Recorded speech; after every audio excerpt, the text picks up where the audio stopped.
नमस्कार दोस्तों, आपका अपने चैनल मनोज गुप्ता एकेडमी में आपका स्वागत है।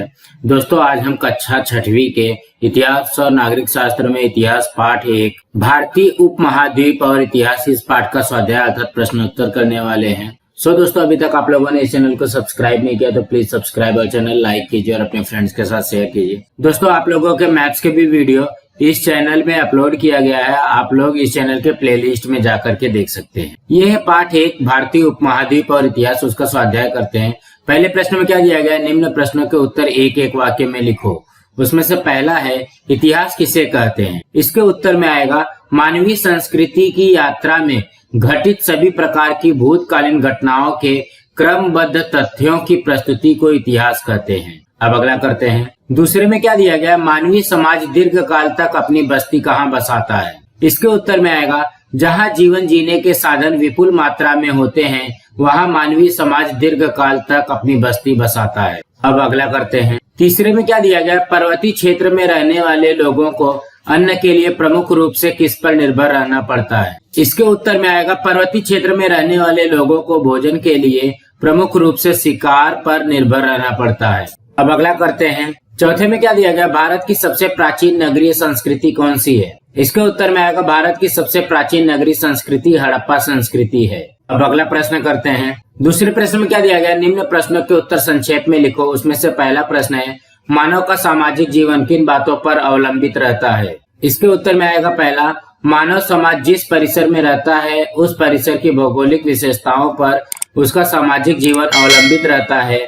दूसरा, मानव समाज का खान पान, मकानों की बनावट, वेशभूषा, व्यवसाय आदि बातें वहाँ की भौगोलिक परिस्थिति पर अवलंबित रहती हैं। अब अगला करते हैं। दूसरे प्रश्न में क्या दिया गया है, हम जहाँ रहते हैं उस प्रदेश की कौन सी बातें हमारे जीवन यापन के साधन होती हैं। इसके उत्तर में आएगा हम जहाँ रहते हैं उस प्रदेश की ये बातें हमारे जीवन यापन की साधन होती हैं। पहला जलवायु, दूसरा वर्षा, तीसरा कृषि से प्राप्त होने वाले उत्पाद, चौथा वनस्पतियां, पांचवा प्राणी, छठवां जमीन के खनिज इत्यादि। अब हम अगला करते हैं। तीसरे प्रश्न में क्या दिया गया है, किस प्रदेश को भारतीय उपमहाद्वीप कहते हैं। इसके उत्तर में आएगा पहला, अफगानिस्तान, पाकिस्तान, नेपाल, भूटान, बांग्लादेश, श्रीलंका और भारत को मिलाकर बने हुए भूभाग को दक्षिण एशिया कहते हैं।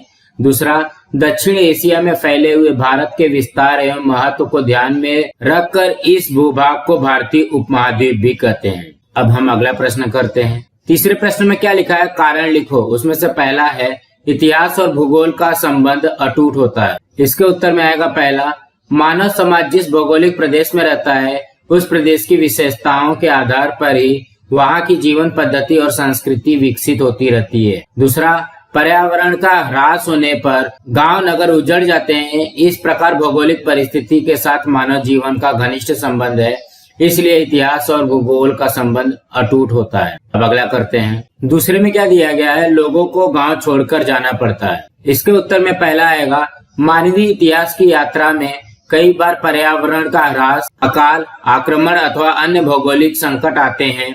दूसरा, ऐसी परिस्थिति में उस प्रदेश के लोग खाद्यान्न तथा जीवन के अन्य साधनों के अभाव का अनुभव करते हैं, इसलिए लोगों को गांव छोड़कर जाना पड़ता है। अब अगला प्रश्न करते हैं। चौथे प्रश्न में क्या दिया गया, पर्वतीय क्षेत्रों और मैदानी प्रदेशों के जनजीवन में पाए जाने वाले अंतर को स्पष्ट करो। इसके उत्तर में आएगा, पर्वतीय क्षेत्र और मैदानी प्रदेश के जनजीवन में निम्नलिखित अंतर पाए जाते हैं। कौन कौन सा है, पर्वतीय प्रदेश का जनजीवन और मैदानी प्रदेश का जनजीवन।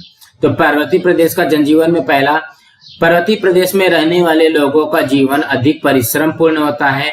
और मैदानी प्रदेश का जनजीवन में पहला, मैदानी प्रदेश में रहने वाले लोगों का जीवन अपेक्षाकृत कम परिश्रम पूर्ण होता है।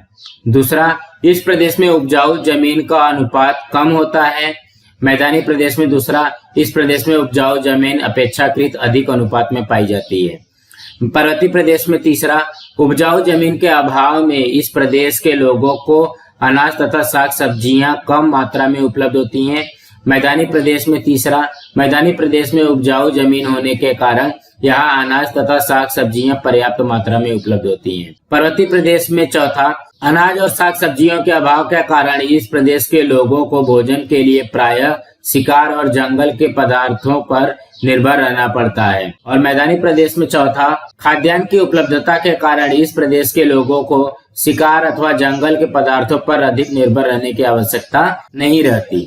अब हम अगला प्रश्न करते हैं। 5वें प्रश्न में क्या दिया गया, पाठ्य पुस्तक में दिए गए भारत प्राकृतिक मानचित्र का निरीक्षण करो और उस पर आधारित प्रश्नों के उत्तर लिखो। तो ये है हमारा मानचित्र, इसमें से देख देख करके हमको उत्तर लिखना है। उसमें से पहला प्रश्न क्या है, भारत के उत्तर में कौन सी पर्वत श्रेणियां हैं? इसके उत्तर में आएगा भारत के उत्तर में हिंदू कुश तथा हिमालय की पर्वत श्रेणियां हैं। अब अगला करते हैं। दूसरे प्रश्न में क्या दिया गया, भारत की उत्तर दिशा से आने वाले मार्ग कौन से हैं? इसके उत्तर में आएगा भारत की उत्तर दिशा से आने वाले मार्ग खैबर और बोलन दर्रा में से होकर आने वाले व्यापारिक मार्ग हैं। अब अगला करते हैं। तीसरे में क्या दिया गया है, गंगा और ब्रह्मपुत्र नदियों का संगम कहाँ होता है? इसके उत्तर में आएगा गंगा और ब्रह्मपुत्र नदियों का संगम बांग्लादेश में होता है। अगला करते हैं। चौथे में क्या दिया गया है, भारत के पूर्व में कौन से द्वीप हैं? इसके उत्तर में आएगा भारत के पूर्व में अंडमान और निकोबार द्वीप है।